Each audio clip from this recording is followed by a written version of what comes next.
Bonjour, aujourd'hui je vais vous parler d'un livre qui est très connu, qui est Tous les matins du monde de Pascal Quignard.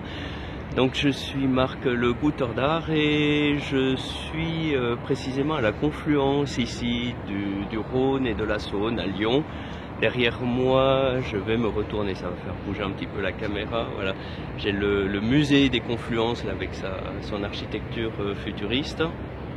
Et donc tous les matins du monde, ça tombe bien parce qu'il y a des moments où quand même ça se passe un petit peu au bord de l'eau.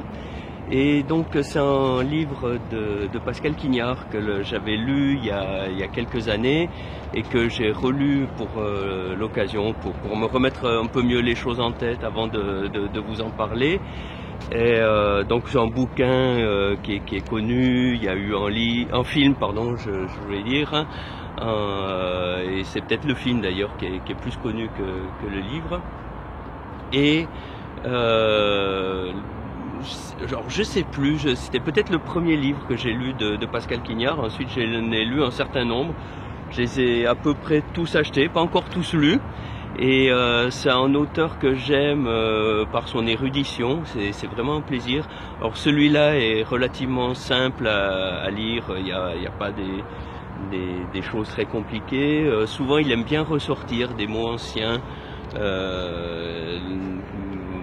voilà, parce que c'est quelqu'un qui a travaillé sur la langue, qui aime ça, qui aime chercher l'origine des mots.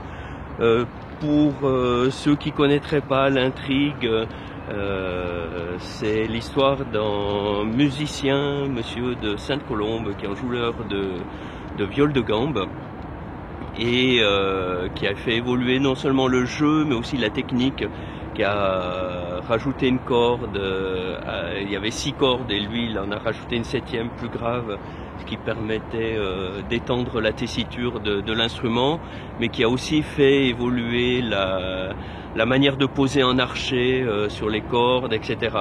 Donc c'est l'histoire de cet homme et de tout ce qui l'entoure avec ses 2 filles. Alors bien sûr il y a un petit peu d'histoire d'amour, un peu de sexe, mais voilà, la mode Pascal Quignard, c'est pas trop graveleux, c'est plutôt en délicatesse. Et il s'appuie sur donc une histoire complètement réelle, quelque chose qui est complètement historique, et le romancé. C'est un livre qui se lit avec beaucoup de plaisir, qui est plus facile que d'autres livres de Pascal Quignard.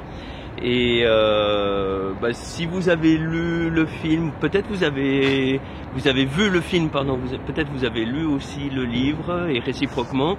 Mais si vous avez seulement vu le film, vraiment je vous recommande.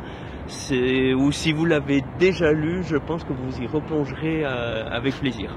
Donc voilà, c'est un livre qui est intéressant, un auteur qui prend comme supposition de départ que les lecteurs sont des gens intelligents, ce qui est plutôt flatteur et agréable à lire. C'est pas toujours le cas, et donc voilà, c'est un livre que je vous recommande. À très bientôt.